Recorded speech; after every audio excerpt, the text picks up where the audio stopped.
Young communist नेपालको यो राष्ट्रिय भेलाका अध्यक्ष तथा लीगका पनि अध्यक्ष कमरेड रामप्रसाद सापकोटा यो भेलामा झन्डै 3 घण्टाभन्दा बढी समयदेखि अतिथिका रूपमा उपस्थित सहयोद्धा कमरेड नारायण काजी श्रेष्ठ र सबै थाई समिति र केन्द्रीय समितिका सहयोद्धा कमरेडहरू, यो भेलामा विभिन्न जन र वर्गीय सङ्गठनको प्रतिनिधित्व गर्दै शुभकामना दिन आउनुभएका सबै साथीहरू, विभिन्न राजनीतिक दलसँग सम्बन्धित युवा सङ्गठनका प्रतिनिधिहरू जो यहाँ शुभकामना दिनु पनि भयो, त्यसको लागि उपस्थित हुनुहुन्छ र 3 घण्टादेखि बडो धैर्यताका साथ बचिराख्नु भएको छ।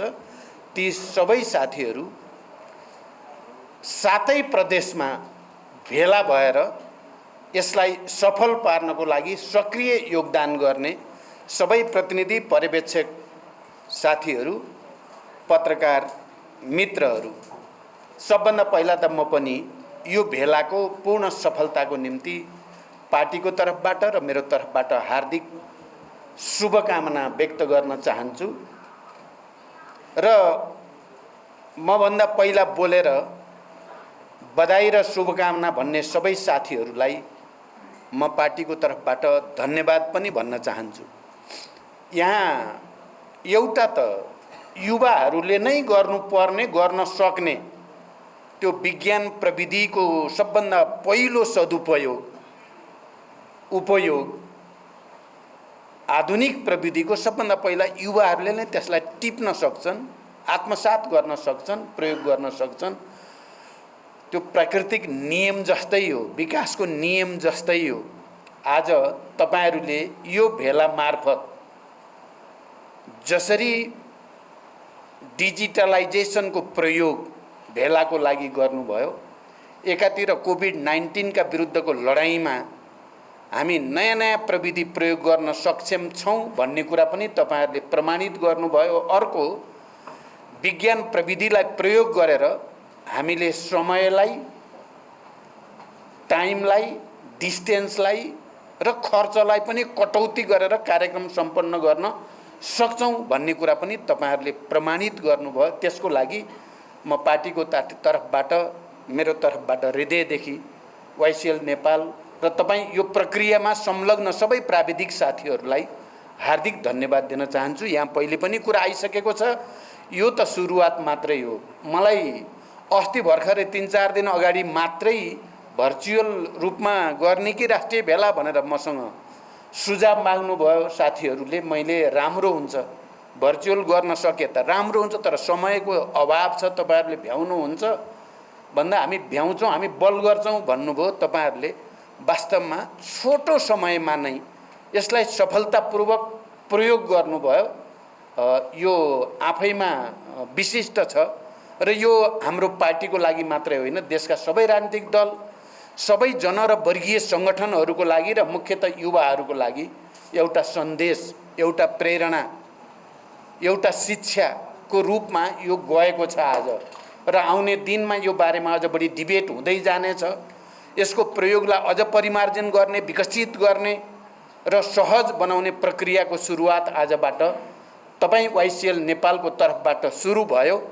यो भनियो भने नेपालको आन्दोलनमा एउटा माइलस्टोन भन्न पनि सकिन्छ विज्ञान प्रविधिको प्रयोगको सन्दर्भमा। त्यस अर्थमा तपाईहरूलाई आम नेपाली जनताले पनि, सबै राजनीतिक दलहरूले पनि सबैले प्रशंसा गर्नेछन् र यसलाई प्रयोग गर्नेछन् भन्ने विश्वास पनि म व्यक्त गर्न चाहन्छु।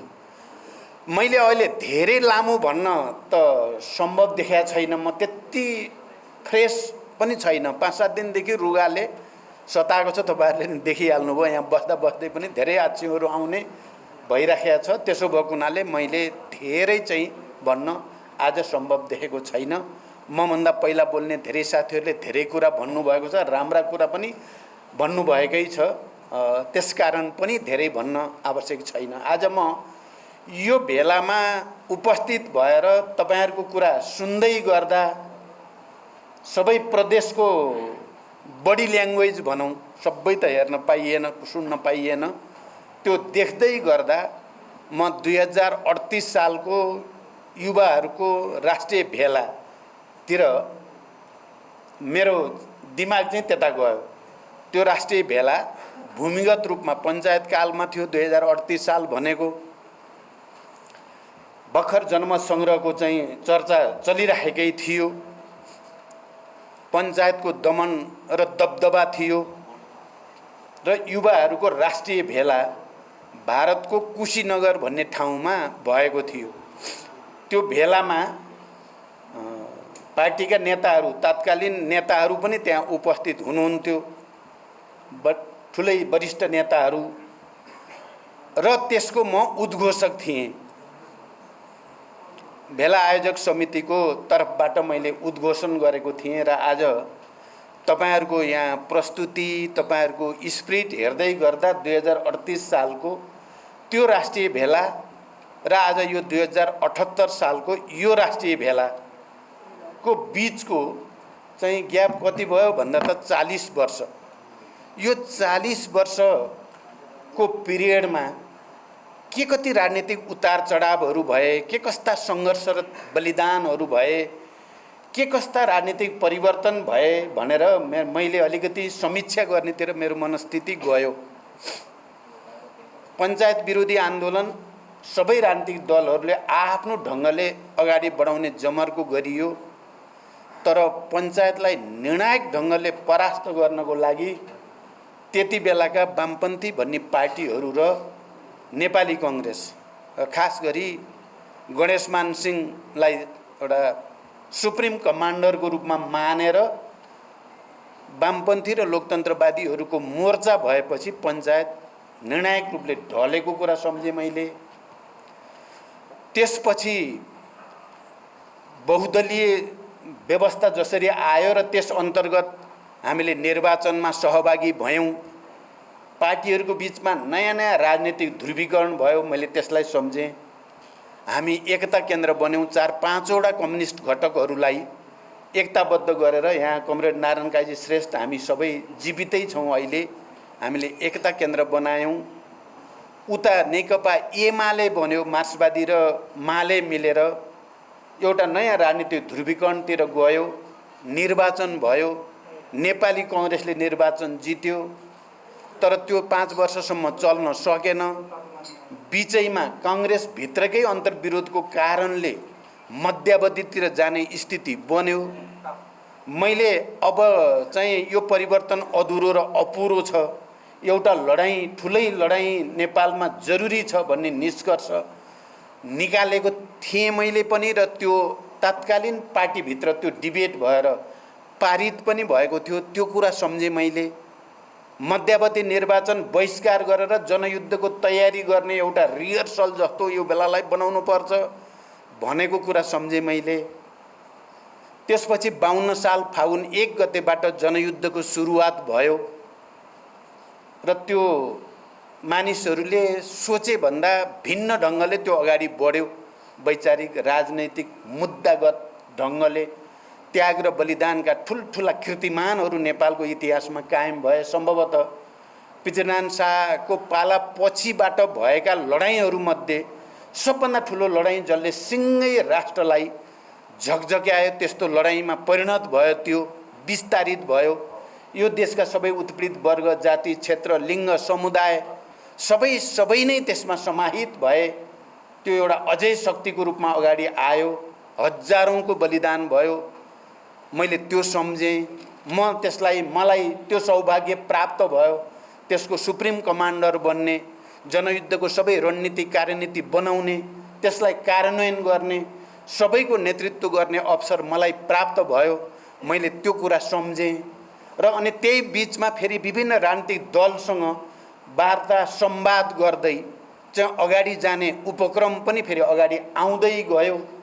अनि राजाको निरङ्कुशताका विरुद्ध लड्नको लागि हामीले तत्कालीन 7 राजनीतिक दल, जसको नेतृत्व गिरिजाप्रसाद कोइराला नेपाली कांग्रेसका सभापतिले गर्नुहुन्थ्यो। मेरो त्यतिबेलै भूमिगत रूपले पटक पटक गिरिजाबाबुसँग भेटघाट भयो, कुराकानी भयो। मैले त्यो कुराकानीमा पनि आफूले नेतृत्व गर्ने अवसर मैले प्राप्त गरेँ र एउटा नयाँ राजनैतिक प्रयोग फेरि अगाडि आयो। युद्धलाई शान्तिमा रूपान्तरण गर्ने, निरङ्कुश राजतन्त्रलाई समाप्त गर्ने र देशलाई गणतन्त्रको नयाँ युगतिर लैजाने भन्ने समझदारी बनाउने प्रक्रिया अगाडि आयो। त्यसको पनि मलाई चाहिँ सक्रिय भूमिका खेल्ने गिरिजाबाबुसँग, सात राजनीतिक दलसँग र पटक पटक बैठक गराउने नारायण काजी श्रेष्ठ यही हुनुहुन्छ।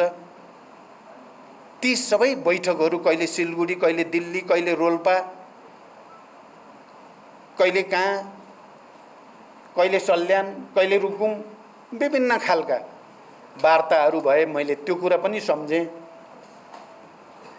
अनि हामी संविधान सभाको निर्वाचन, एकचोटिको संविधान सभाबाट संविधान बनाउन सकिएन।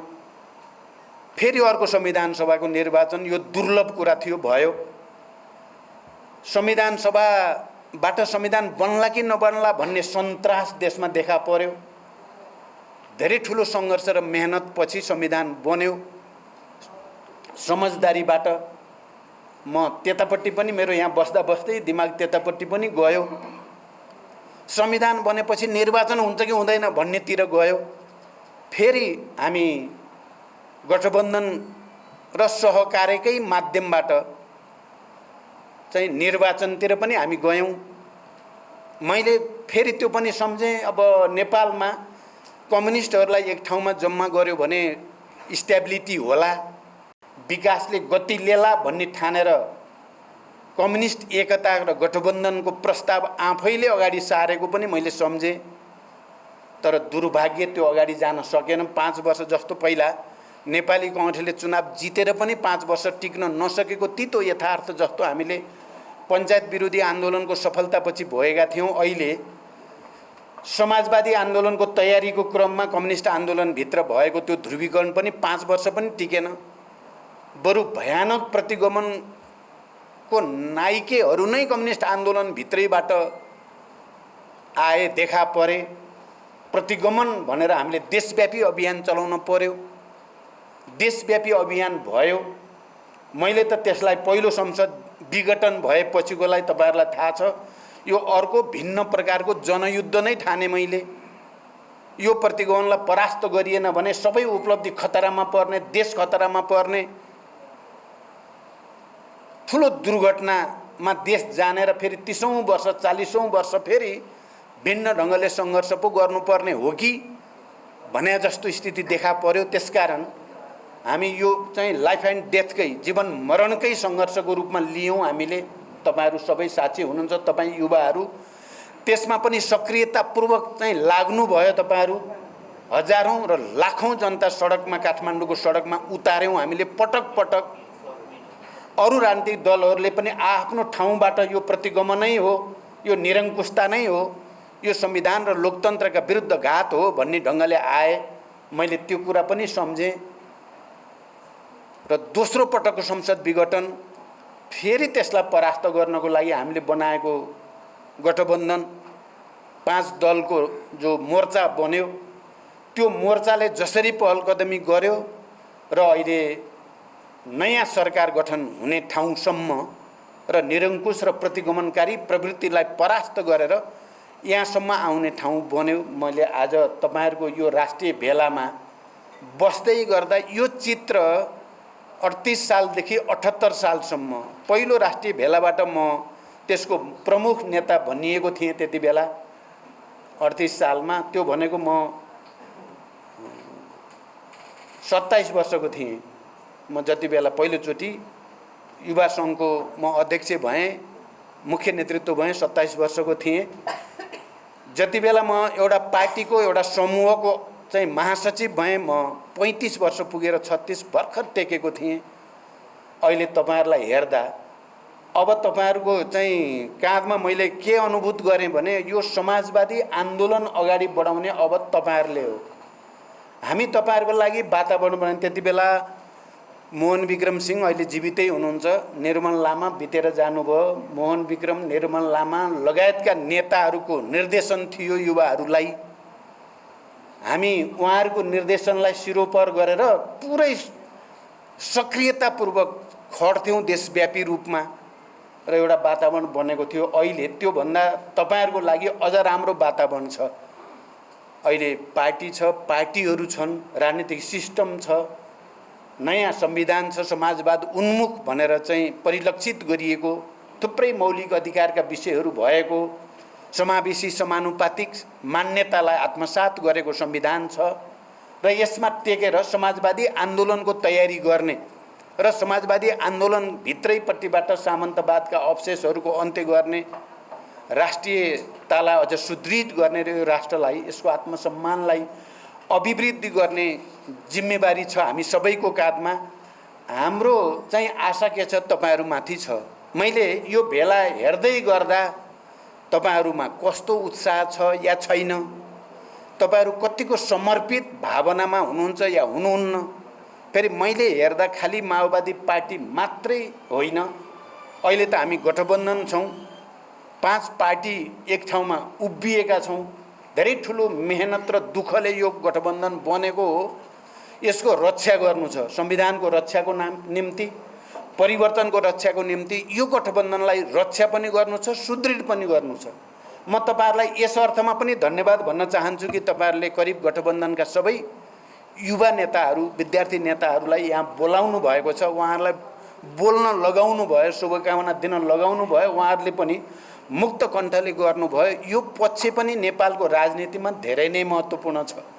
हामीले आफ्नो पार्टीलाई बलियो बनाउने, आफ्नो संगठनलाई बलियो बनाउने कुरा प्राथमिकता छँदैछ, तर देशको राजनीतिले के बताएको छ, इतिहासले के बताएको छ भने जति जति बेला हामी विभिन्न फिलोसफी, विभिन्न राजनीतिक एजेन्डा भएका पार्टीहरू जो लोकतन्त्रका पक्षमा, राष्ट्रियताका पक्षमा, स्वतन्त्रताका पक्षमा छौँ, ती जहाँ जहाँ मिलेका छौँ ठुला राजनीतिक परिवर्तन नेपालमा सम्भव भएको छ। प्रतिगामी र निरङ्कुशतावादीहरूलाई हामीले परास्त गरेका छौँ। जति जति बेला हामी आपसमा विवाद गरेर बसेका छौँ, प्रतिक्रियावादी सफल भएको छ र हामी सबैले दुःख पाएका छौँ, राष्ट्रले, जनताले पनि दुःख पाएको छ। त्यसकारण पनि आजको दिनमा अझै पनि चुनौती सकिए भन्ने छैन। अझै पनि विभिन्न चाहिँ प्रतिक्रियावादी भनौँ शक्तिहरूले कुनै न कुनै रूपमा यो गठबन्धनलाई कमजोर पार्ने, यो परिवर्तनलाई उल्ट्याउने, कहीँ न कहीँ पुरातन पन्थतिर फर्काउने कसरतहरू सकिएका छैन। त्यसकारण तपाईँ युवा साथीहरूले यो जिम्मेवारी गम्भीरतापूर्वक आत्मसात गर्नुपर्ने र त्यसको निम्ति सृजना, सक्रियता, गतिशीलता, नयाँ चिजलाई ग्रास्प गर्न सक्ने क्षमताका कारणले युवाहरूले नै मुख्य रूपमा त्यसलाई समाजमा स्थापित गर्न पहल कदमी लिनुपर्छ भन्ने म ठान्छु। तपाईहरुको उमेर नै त्यस्तो उमेर हो जसले आत्मसात गरेर सक्रियतापूर्वक लाग्यो भने ठुला प्रतिक्रान्तिकारी षड्यन्त्रहरूलाई परास्त गर्न सकिन्छ। ठुल्ठुला षड्यन्त्रहरूलाई हामीले विजय हासिल गरेर नयाँ ठाउँमा लान सकिन्छ। मेरो अपिल त्यही हुन्छ कि तपाईहरुले यो कुरालाई गहिरो गरी आत्मसात गर्नुहोस् र हाम्रो आशा तपाईहरुमाथि छ। अहिले अब हामी झन्डै झन्डै भनौँ न, अब 70 को दशकतिर पुग्ने भने त जीवनको उत्तरार्धतिर नै हो। हुन त फेरि के कुरा पनि हेक्का रहोस् भने चाहिँ विचार र प्रवृत्ति चाहिँ बुढो हुँदैन, भौतिक शरीर चाहिँ बुढो हुन्छ मान्छेको, तर प्रवृत्ति र विचार भन्ने कुरा बुढो हुने कुरा चाहिँ होइन। मेरो एउटा प्रवृत्ति छ भने त्यो प्रवृत्ति बाँचिन्जेल रहन्छ। अब त झन् प्रवृत्ति बदल्न सकिँदैन यो उमेरमा। त्यसो भएर अहिले पनि मलाई र हाम्रो पार्टीलाई के महसुस हुन्छ भने युवाहरूलाई अगाडि ल्याउनु पर्यो है, नत्र ढिलो हुन्छ। पार्टीको केन्द्रीय समितिमा पनि, प्रदेश समिति, जिल्ला समिति, जनसङ्गठन सबैमा पनि युवा नेतृत्वलाई जति प्रमोट गर्न सक्यो त्यति परिवर्तनको आन्दोलनले गति प्राप्त गर्न सक्छ, जीवन्त हुन सक्छ र सबै खाले प्रतिक्रियावादी, प्रतिक्रान्तिकारी, निरङ्कुशतावादी, तानाशाही प्रवृत्तिलाई परास्त गर्न सकिन्छ भन्ने विश्वासले नै हामीले युवाहरूलाई कम्तीमा 20% प्रत्येक कमिटीमा प्रमोट गर्ने कुरा अहिले विधानमा नै हामीले व्यवस्था गरेका छौँ र केन्द्रीय समितिले पारित गरेको छ। यो कुनै सामान्य कुरा होइन, यो कुनै आवेगमा आएर गरिएको कुरा पनि होइन। यो इतिहासलाई, क्रान्ति र परिवर्तनको प्रवाहलाई गति दिने सोचे सम्झेको रणनीति अन्तर्गत हामीले गरेको हो। त्यसै गरी हामी हिजो जनयुद्धको बेलामा भन्थ्यौँ प्रतिक्रान्तिलाई रोक्नेको निम्ति समाजको सबभन्दा बढी उत्पीडित वर्ग समुदाय जो छ त्यसलाई प्रशिक्षित, त्यसलाई शिक्षित, त्यसलाई चाहिँ विशेषाधिकारद्वारा अगाडि ल्याउनु पर्दछ भनेर हामीले भन्यौँ। त्यसकारण महिला संविधानमा व्यवस्था गर्दा पनि कम्तीमा पनि 33% महिलाहरू पार्टीहरूले कमिटीमा भर्ती गर्नुपर्छ भन्ने व्यवस्था हामीले नै बल गरेर राख्यौँ र अहिले हामीले विधानमा 35% महिला चाहिँ अब सम्भव छ भनेर हामीले भनेका छौँ। त्यस्तै दलितहरूलाई पनि हामीले निश्चित प्रतिशत भनेका छौँ। त्यस्तै आदिवासी जनजाति, मधेसी, मुस्लिम सबै उत्पीडित वर्ग समुदायबाट समावेशी समानुपातिक प्रतिनिधित्व गराउने कुरा पनि हामीले गरेका छौँ। युवा साथीहरू, यो सबै चाहिँ यो भविष्यमा फेरि प्रतिक्रान्ति, प्रतिगमन या चाहिँ गलत बाटोतिर देश जान नपाओस्, सकारात्मक दिशामा नै आन्दोलन अगाडि बढिराखोस् भन्नको निम्ति गर्न खोजिएको छ। र अहिले भर्खरै केन्द्रीय समितिको बैठक बस्यो, तपाईहरुलाई थाहा छ, जहाँबाट हामीले एउटा प्रतिवेदन र विधान अहिले हामीले एउटा भनेका छौँ भूमिकाको रूपमा पारित गरेका छौँ र त्यसलाई हामी आउने पुसमा गरिने राष्ट्रिय सम्मेलनमा गएर त्यसलाई सापेक्षिक पूर्णता दिने र एउटा विचार संश्लेषणमा पुर्याउने आजको अन्तर्राष्ट्रिय परिस्थिति, आजको उत्पादक शक्तिको विकास, आजको विज्ञान प्रविधिले ल्याएको परिवर्तन, त्यसले मान्छेको मनोविज्ञानमा, मान्छेको चेतनामा पारेको प्रभाव, यो सबै कुराको र नेपालको आजको चाहिँ उत्पादक शक्ति र उत्पादन सम्बन्धको स्थिति, हाम्रा छिमेकीहरूको स्थिति, सबै कुराको पनि समीक्षा गरेर एउटा आउने दिनको लागि, कमसे कम आउने दशकहरूको लागि अबको नेपालको समाजवादको बाटो भनेको यो हो। हामी अब शान्तिपूर्ण र प्रतिस्पर्धाको बाटोबाटै समाजवाद निर्माणको प्रक्रियामा छौँ। हामी शान्तिपूर्ण र प्रतिस्पर्धाबाट जानको लागि यहाँ तपाईहरुले जे लेख्नु भएको छ बिल्कुल सही कुरा लेख्नु भएको छ। हामीले उत्पादनको निम्ति सङ्घर्ष गर्नुपर्छ। हाम्रो सपना तपाईहरुले पहिला पनि देख्नुभयो, हामीले हिजै उत्पादन ब्रिगेड है, अब चाहिँ बन्दुक बोक्ने ब्रिगेड होइन, उत्पादन गर्ने, उत्पादनका साधन बोकेर हिँड्ने ब्रिगेड चाहिन्छ भनेर त प्रस्तुत गर्यौं, तर त्यो व्यवहारमा जसरी जानु पर्थ्यो जान सकेन। अब समय आएको छ समाजवादको निर्माणको निम्ति शान्तिपूर्ण र प्रतिस्पर्धाको तरिकाबाट उत्पादनको निम्ति सङ्घर्ष गर्ने, स्वरोजगारका निम्ति सङ्घर्ष गर्ने, आत्मनिर्भरताको निम्ति सङ्घर्ष गर्ने, जनपरिचालन त्यसैको निम्ति गर्ने, युवाहरू साँच्चै उदाहरण जनताको सेवकको रूपमा जसरी हामीले हिजो गर्थ्यौं, जनताको चाहिँ हामी युवाहरू अथवा त्यति बेला जनमुक्ति सेनामा भएका युवाहरू या अरू युवाहरू पनि हामी जनताको धान काटिदिएर हुन्छ कि हलो जोति दिएर हुन्छ कि खेत जोति खनी दिएर हुन्छ कि बाली रोपी दिएर हुन्छ कि उनीहरूसँग जीवन्त सम्बन्ध बनाएका हौं। हामीले त्यसो गरेका हुँदैन थियौं भने जनताले हामीलाई यति धेरै माया गर्ने र आफ्ना छोराछोरीहरूलाई मर्न पठाउने एकपछि अर्को त्यो सम्भवै थिएन। हामी जनताको चाहिँ सांस्कृतिक पर्वहरूमा सँगै नाच्ने, सँगै गाउने, सबै कुरा सँगै गर्ने गर्दाखेरि जनताले हामीलाई आफ्नै छोराछोरी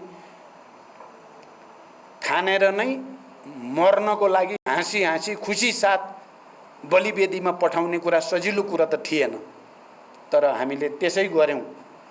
तर यतापट्टि आएपछि कहीँ न कहीँ विचारमा पनि हामी अलिकति स्खलित भएको, विचलित भएको, हामी आदर्शको निम्ति समर्पित भएर, राष्ट्रको निम्ति समर्पित भएर, जनताको निम्ति समर्पित भएर काम गर्ने भन्दा अलिकति पदको निम्ति काम गर्ने, आफ्नै व्यक्तिगत स्वार्थको निम्ति काम गर्ने, आफ्नै प्रतिष्ठाको खोजीमा तछाड र मछाड गर्ने हिजो युवाहरू हामी नै हो, चाहिँ अप्ठ्यारो कामको जिम्मा मैले पाउन पाए हुन्थ्यो भन्ने प्रवृत्तिका थियौं। हामी मोर्चामा अग्रपंक्तिमा मलाई पठाइयोस् भनेर झगडा गर्ने हिजो हामी आज मलाई चाहिँ यो पदमा पठाइयोस् भनेर झगडा गर्नेमा हामी रूपान्तरण हुँदै जाने खतरा भएकै छ।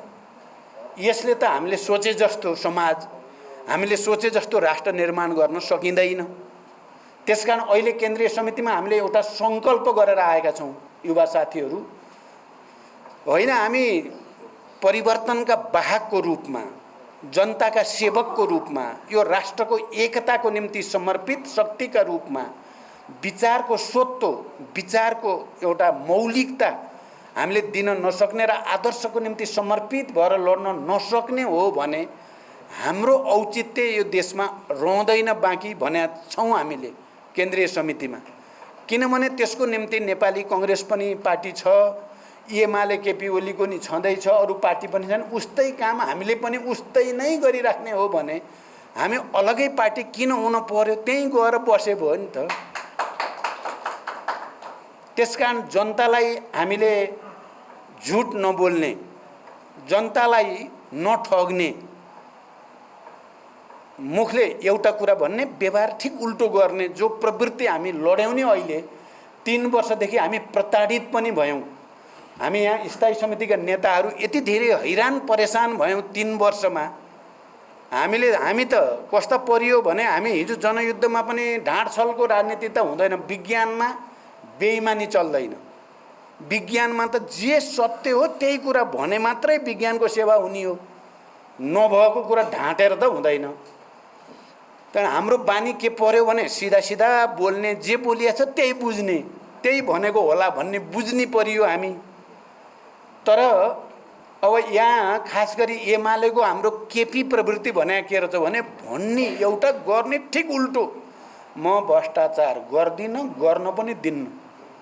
कति राम्रो स्टेटमेन्ट! योभन्दा राम्रो स्टेटमेन्ट हुन्छ भ्रष्टाचार विरुद्ध? मैले त केपीलाई भन्ने कति राम्रो भन्न सके तपाईँले, म त सक्दिनँ यति राम्रोसँग भन्न। म भ्रष्टाचार गर्दिनँ, गर्न पनि दिन्न, गर्ने मान्छेलाई देख्न पनि सक्दिनँ भनेको छ। के को लागि भन्नुहुँदो रहेछ भन्दा त भ्रष्टाचारलाई छोप्नलाई भन्ने भाषा पो त्यो लेभल रहेछ क्या। त्यो त कुरा भन्नु, त्यो लेभल देखाउने क्या। रक्सी अर्कै छ, लेभल त्यो राख्ने गर्ने रहेछ उहाँको बानी त।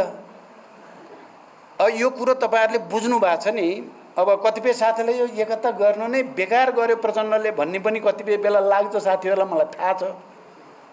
गर्नै नहुने काम गर्यो भन्ने मलाई चाहिँ त्यो लागेको छैन। फेरि गर्नै पर्थ्यो एकता त।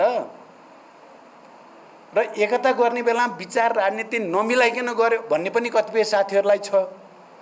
तपाईँहरूले राजनीतिक प्रतिवेदन हेर्नुभयो, विधान हेर्नुभयो भने केपी ओली र मैले दुइटैले सही गरेका छौँ। त्यसमा माओवादी जनयुद्धले नै सङ्घीय लोकतान्त्रिक गणतन्त्र स्थापनामा मुख्य भूमिका खेलेको हो भन्ने कुरा केपीले सही गरे छन्। कुरा भन्नुभयो नेपालमा उत्पीडित वर्ग, जाति, क्षेत्र, समुदायमा राजनीतिक जागरण ल्याउनमा माओवादी आन्दोलनले निर्णायक भूमिका खेल्यो भन्नेमा केपीले सही गरेका छन्।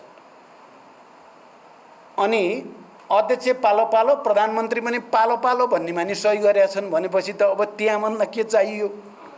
हामीले त जे भनेको त्यही हुन्छ भन्ने बुझियो।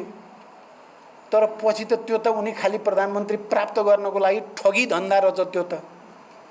अब हामीले चाहिँ उनको ठगी धन्दा त्यो अब तमसुकमा सही गरेपछि त भयो भन्ठानियो क्या। हामीले तमसुक हेरेर बसियो, बिचरा उनले प्रधानमन्त्री पड्काए, लगेको लै पारे। अस्ति चाहिँ गठबन्धनको मिटिङमा हामी सबै थियौँ। शेरबहादुरजीको चाहिँ घरमा यो सरकार बन्नुभन्दा अगाडि साथीहरूले मलाई सोध्नुभयो, होइन तपाईँले केपीसँग एकता गरेर के पाउनुभयो भन्नुभयो क्या। अब के भन्नु, मैले भने ज्ञान प्राप्त गरेर आएँ, अरू त के पाउनु छ र? ठुलो ज्ञान प्राप्त गरेर आएको छु। त्यो ज्ञान अब काङ्ग्रेसलाई पनि काम लाग्छ, अब अरू साथीहरू माधवजीलाई नि काम, सबैलाई काम लाग्ने ज्ञान प्राप्त गरे भने जस्तै लाग्छ। ज्ञान चाहिँ प्राप्त भयो। तपाईँहरूले अस्ति सुन्नुभयो होला। तर फेरि हामी घिउभन्दा नरम कोमल पनि छौँ। साह्रै अत्याचार भएपछि विद्रोह गर्ने कठोर पनि हामी नै हो नि नेपालमा। बडो नरम भएर हामीले एकता पनि गऱ्यौँ। तर उनको निरङ्कुशता, बेइमानी, जाल जेल, छल कपट नजिकबाट बुझेपछि त्यसलाई निर्णायक ढङ्गले प्रहार गर्ने विद्रोहको नेतृत्व पनि त हामीले नै गऱ्यौँ नि त। यो कुरा तपाईँ युवा साथीहरूले गहिरो गरी बुझ्न जरुरी छ। हामीले नै गऱ्यौँ नि त। अहिले कसले परास्त गर्यो त फेरि केपी प्रवृत्तिलाई? बादशाहलाई घोडाबाट ढाले जस्तो गरी ढालियो कसले त भन्ने पनि विचारणीय छ नि त। त्यस कारण हामी राष्ट्रप्रति, जनताप्रति, परिवर्तनप्रति, लोकतन्त्रप्रति हामीले गठबन्धन गर्दाखेरि 3टा कुरा मेन भन्यौँ। संविधानको रक्षा, लोकतन्त्रको रक्षा र राष्ट्रियताको रक्षाको निम्ति हो यो गठबन्धन। यो 3टाको रक्षा गर्ने कुराको आवश्यकता रहँदासम्म यो गठबन्धन चलिराख्छ भनेर प्रतिज्ञा गरेका छौँ जनताको अगाडि। अब यसलाई चाहिँ अगाडि लान तपाईहरुले विशेष सक्रियता, अब हिजोको जस्तो रोल होइन, मैले अघि भने नि, अब बन्दुक समातेर त होइन, अब औजार समातेर, उत्पादनका औजार समातेर सांस्कृतिक रूपान्तरणको निम्ति जनतासँग गएर जोडिएर जनताको सेवा गरेर जनपरिचालनलाई नयाँ उचाइमा उठाएर युवाहरूको मन जितेर विज्ञान प्रविधिको प्रयोग गरेर हामीले नयाँ सेना बन्नु छ। अब समाजवादको नयाँ सेना, समाजवादी क्रान्तिको नेता हुने अवसर तपाईहरुलाई छ, तपाई युवा साथीहरुलाई छ। जसरी 38 सालको कुरा गर्दै गर्दा म युवा संघको त्यति बेलाको चाहिँ प्रमुख, म प्रधानमन्त्री पनि दुईचोटि भइसकेँ, पार्टी प्रमुख नि भएँ। अब मलाई छिटोभन्दा छिटो बिदा गरेर संस्मरण लेख्न मन छ, तर तपाईहरु तयार नहुँदासम्म मैले सुख पाउने छाँट छैन। त्यहाँ अब मलाई लाग्छ यो भेलाबाट तपाईहरु अब बिस्तारै तयार हुनेतिर लाग्नुहुन्छ र हामी पुरानो पिढीका नेताहरूले अलि भिन्न भूमिकामा जाने छिटै भनेको भोलि नै होइन, तपाईहरुले त्यो अवसर दिनुहुनेछ भनेर पनि म आशा गर्छु। यो क्रान्तिको विकास भन्ने कुरा के छ भने मार्क्सले भन्दाखेरि, मार्क्स त अब यो 1000 वर्ष यताकै मानिसको दिमाग मध्ये सबभन्दा विलक्षण प्रतिभा भनेर त सबैले माने। पश्चिमा पुँजीवादीहरू विद्वानहरूले पनि 1000 वर्ष यता जन्मेका मान्छेहरू मध्ये मार्क्सको जस्तो विलक्षण प्रतिभा अर्को छैन भनेर मानेका छन्। उहाँले भन्नुभएको थियो क्या, क्रान्ति भने चाहिँ ले के गर्छ अरे भने बलियो प्रतिक्रान्तिलाई जन्म दिँदै अगाडि बढ्छ, त्यसलाई परास्त गर्दै अगाडि बढ्छ। यो कुरा बडो हेर्दा सामान्य देखिन्छ, तर कुरा गहिरो छ। तपाईं हेर्नुहोस् त, हामी 7 सालमा परिवर्तन भयो, 17 सालमा झन् ठुलो प्रतिक्रान्तिलाई जन्म दियो क्या। बलियो प्रतिक्रान्तिलाई जन्म दिँदै क्रान्ति फेरि 30 वर्ष लडाईँ लडेर फेरि त्यो हराउन पर्ने भयो, क्रान्ति फेरि अगाडि बढ्यो। फेरि ज्ञानेन्द्रको निरङ्कुशतालाई जन्म दियो त्यसले, फेरि प्रतिक्रान्ति, फेरि त्यसलाई परास्त गर्न पर्यो हामीले 12 बुँदे समझदारी हुँदै। संविधान बनाइयो, अब त धेरै नै ठुलो क्रान्ति गरियो, अब त सायद अब त समस्या आउँदैन गरे। अहिले हाम्रो चाहिँ के अरे तपाईले तरुण दलको साथीले भन्नुभयो नि, पर्दैन होला भनेको त के को हुन्थ्यो। फेरि केपी प्रवृत्ति आइपुग्यो, हामीले फेरि केपी प्रवृत्तिका विरुद्ध सबै मिलेर लड्नुपर्ने स्थिति बन्यो। अहिले हामी विजयी छौँ, हामी अहिले विजयी मुडमा छौँ। तर अब कहिलेकाहीँ के हुन्छ भने विजय भयो भनेर चाहिँ हामी रिल्याक्स गर्न थाल्दा रहेछौँ, अनि फ्याट हान्छ। हेर्नुहोस् अर्कोतिर अस्ति चाहिँ पहिलोचोटि संसद विघटन चाहिँ बदर भएर चाहिँ संसद पुनस्थापना भएपछि लड्डु खाइयो माधवले र मैले। त्यो लड्डुको स्वाद जान पाएको थिएन, दुईटा पार्टी भयो, ड्याममा टाउकोमा फेरि घन आने जस्तो आइहाल्यो। बल्ल बल्ल अहिले त्यसलाई सम्मेय छ। अब कताबाट के आउने हो भन्ने कुरा पनि सतर्क हुनुपर्छ। तर एउटा के कुरा सत्य हो भने यदि हामी आफ्नो विचारमा हामी दृढ छौँ, समाजवादी विचारमा दृढ भयौँ, समाजवादी क्रान्तिको रणनीतिमा स्पष्ट भयौँ, उत्पादनको निम्ति सङ्घर्ष र जनपरिचालन गर्ने, सांस्कृतिक रूपान्तरण अभियानलाई चाहिँ चलाउने र शहीद परिवार, बेपत्ता परिवार, घाइते परिवार सबैसँग चाहिँ फेरि पहिलाको जस्तो घनिष्ठ सम्बन्ध बनाउनेतिर गयौँ, सबै राजनीतिक दलहरूसँग राम्रो सम्बन्ध बनाउने र प्रतिक्रान्तिलाई रोक्नेमा चाहिँ हामी इमान्दार भयौँ भने जित्नलाई हामीले जित्छौँ। अन्त त के हो भने सत्यमेव जयते भने जस्तै हो, सत्यकै हुन्छ जित त। तर जित हुन्छ भनेर ढुक्कसँग बस्यो भने हानिहाल्छ प्रतिक्रान्तिले फेरि। त्यसो भएको हुनाले बलियो प्रतिक्रान्तिलाई जन्म दिँदै त्यसका विरुद्ध सङ्घर्ष गर्दै अगाडि बढ्नु क्रान्तिको नियम हो भन्ने कुरालाई चाहिँ तपाईँ युवा साथीहरूले आत्मसात गर्न जरुरी छ। हामीले के भनेका छौँ, अन्तिममा म के भन्छु भने हामी राष्ट्रको एकताको झन्डा उठाउनुपर्छ, हामीले राष्ट्रिय विखण्डनका विरुद्ध जानुपर्छ। हामीले आन्दोलनको एकताको झन्डा उठाइराख्नुपर्छ, हामीले विभाजनकारी शक्तिका विरुद्ध लडिराख्नुपर्छ। हामीले लोकतन्त्र, संविधान र राष्ट्रियताको पक्षमा रहेका सबै राजनीतिक शक्तिहरूसँग हातेमालो गर्ने कुरा, उनीहरूसँग सहकार्य गर्ने कुरामा दृढतापूर्वक उभिनुपर्छ हामी।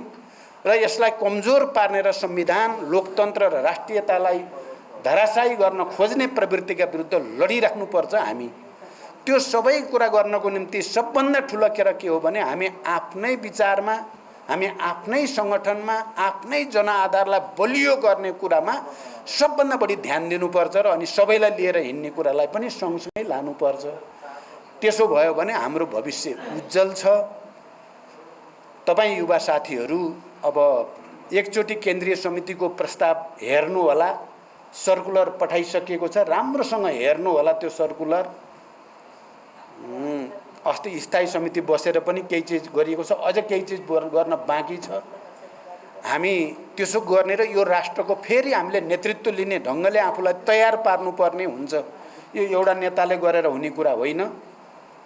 हामी सबैले सामूहिक रूपमा र मुख्यतः तपाईँ युवाहरूले चाहिँ व्यापक रूपमा आफूलाई तयार गर्नुभयो भने हाम्रो भविष्य उज्जवल छ। हामी जित्छौँ। हामी सबैलाई समेटेर यो राष्ट्रलाई एउटा महान राष्ट्र, विकसित राष्ट्र बनाउन सक्छौँ। हामी 21औं शताब्दीको अहिलेसम्म नभएको समाजवादको मोडेल दिनु छ। हामीले विचारमा पनि नयाँ मोडेल दिनु छ, राजनीतिमा नयाँ मोडेल दिनु छ, अर्थतन्त्रमा नयाँ दिनु छ, संस्कृतिमा नयाँ दिनु छ, एउटा नयाँ उत्पादन अभियान चलाउनु छ र हामीले छिटोभन्दा छिटो राम्रोभन्दा राम्रो तरिकाद्वारा विकासलाई गति दिएर जनतालाई समृद्ध बनाउनु छ। यही हाम्रो सपना हो। तपाईँ हामी सबैको सपना हो। तपाईहरूले आत्मसात गर्नुभयो र सम्पूर्ण तागत लगाउने सङ्कल्प गर्नुभयो भने नजितिने केही पनि कुरा छैन। यही अपिल, यही तपाईहरूलाई शुभकामना भन्दै र फेरि पनि तपाईहरूले यो भेलाबाट सही निर्णय गर्नुहुनेछ। सही नेतृत्व अहिले हामीलाई समझदारी र सहमतिबाट जान परेछ। हामीलाई झगडा गरे भने फेरि मान्छे चाहिँ त्यही प्रतिक्रान्तिकारीले फाइदा उठाउँछन्। मिलाएका छन् भनेपछि फेरि जनतामा पनि मनोबल आउँछ। यो कुरा पनि तपाईहरूले ख्याल गर्नु होला। सकेसम्म तपाईहरूले नै गर्नुहोस् भन्ने छ मेरो चाहिँ। पार्टीले निर्णय गरेर यसो भन्यो भन्ने भन्दा युवाहरूले आफैले आफूभित्रको म्यानेज गरे भन्दा त्यो राम्रो देखिन्छ। लास्टमा पार्टीले गर्दिन पर्यो भन्न आउनुभयो भने जे गर्नुपर्छ गरौँला, तर हामी तपाईहरूकै पक्षमा हुन्छौँ। यही भन्दै म बिदा हुन्छु। धन्यवाद।